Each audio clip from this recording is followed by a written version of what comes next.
La Argentina firmó el acuerdo con el Fondo Monetario Internacional, será elevado a la Cámara Baja. Vamos a tomar más contacto acerca de las repercusiones con el móvil. Estela Díaz de Vivar, adelante.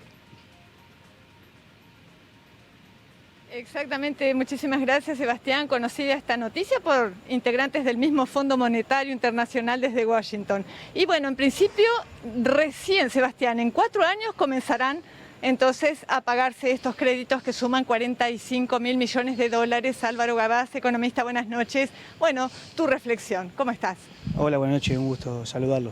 Bueno, la verdad que, bueno, como decíamos antes también, que veníamos de una negociación con el Fondo Monetario Internacional de casi más de 2 años. Bueno, y la noticia de hoy llegar a un acuerdo o sellar el acuerdo que después se va a ratificar en el Congreso a través de la voluntad popular. Y bueno, y el acuerdo tiene algunas pautas, digamos, que tiene que cumplir la Argentina. Lo primero que llama que es un acuerdo de extensión, tiene una facilidad extendida para Argentina, que se llama así.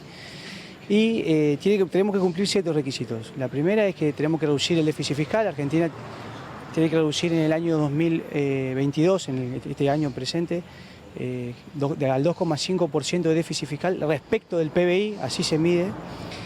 Para el 2023 también tenemos que reducir al 1,9% del déficit respecto del PBI y en el 2024 del 0,9% de déficit fiscal respecto del PBI. Y también tenemos que aplicar una política de ajuste monetaria que es la otra cara también de este acuerdo, que es una reducción del 1% del ajuste monetario respecto del PBI para el 2022, del 0,6% para el 2023 y de 0% para el 2024.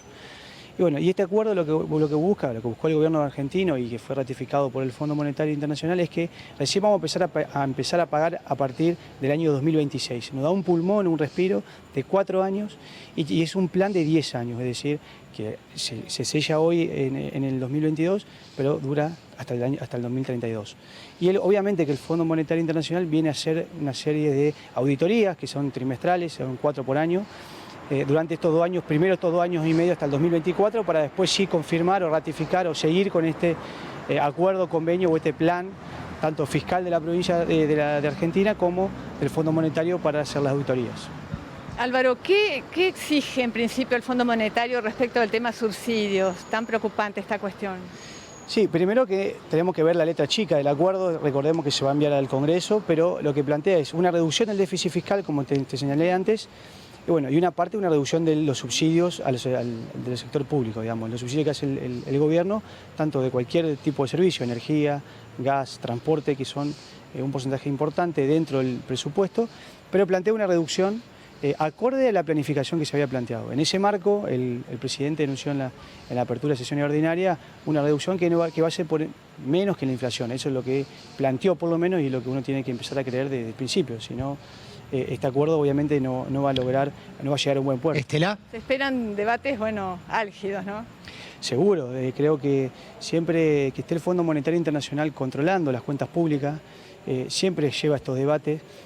Un endeudamiento público que tuvimos en Argentina, el más alto de la historia de Argentina, pero también el más alto de la historia del Fondo Monetario Internacional, lo cual hay responsabilidad compartidas y bueno, y además de eso de que la pluralidad que hay en un Congreso de la Nación donde va a ratificar este sello o este acuerdo, obviamente que va a llevar a debates álgidos y también a contradicciones y posiblemente, bueno, lo más importante es que se apruebe para que podamos lograr esta planificación económica que trasciende cualquier gobierno. O sea, esto es una planificación económica, fiscal y monetaria para los próximos 10 años.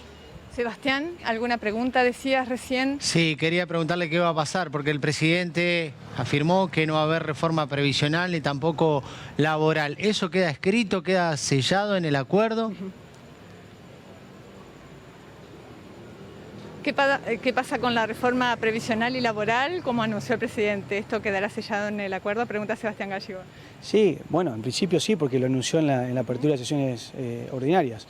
Y también hay que saber que, bueno, dentro del paper que está circulando del acuerdo o dentro de los objetivos que se está circulando en el fondo, no se ve o no está escrito por lo menos esta reforma previsional o laboral que plantea la oposición. Pero bueno, eso se va a ver lógicamente en el Congreso cuando esté el debate, cuando esté la letra chica, cuando esté el proyecto de ley que ratifica este acuerdo. Otra consulta, Estela. ¿Serán las sesiones? No, serán los próximos 15 días más tardar, no tengo la fecha exacta. Claro.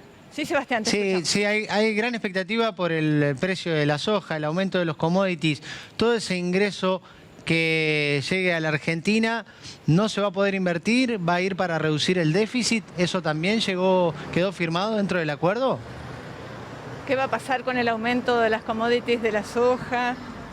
Bueno, entiendo que usted me está preguntando en función de la guerra de Exacto, Rusia y sí, sí, Ucrania. sí. Bueno, estamos viviendo un momento, una situación crítica, política internacional, que lógicamente tiene un impacto en la economía real, digamos, tanto financiera como bueno, de inversiones productivas. En ese marco se están viendo este crecimiento de los precios de las commodities, principalmente porque es un mercado donde el mundo demanda alimentos y en el caso de guerras, en este caso, obviamente que eso se amenaza, hay una amenaza, y además que Rusia, Ucrania son países que producen, sí, producen alimentos, cereales, entonces se pone, maíz, trigo, se pone bueno, en esta situación de reducción de producción o amenaza porque no sabemos cuándo va a terminar esta guerra. Entonces los mercados que son mercados transparentes, volátiles, bueno, genera esta situación de crecimiento hoy de los commodities. En ese marco hay una dualidad, digamos, porque a Argentina le conviene que el precio suba, pero eso tracciona también a los precios internos o, dicho de otra manera, tiene un impacto en la inflación. No obstante esto, es prematuro decir qué va a pasar con los commodities. En principio están aumentando, no solamente lo que es trigo, maíz, soja, también el petróleo está aumentando. Entonces, bueno, creo que en este marco internacional hay que esperar un poco más que madure un poco esta situación y ojalá que termine cuanto antes, la guerra, por supuesto. Muchísimas gracias, Álvaro Gabás.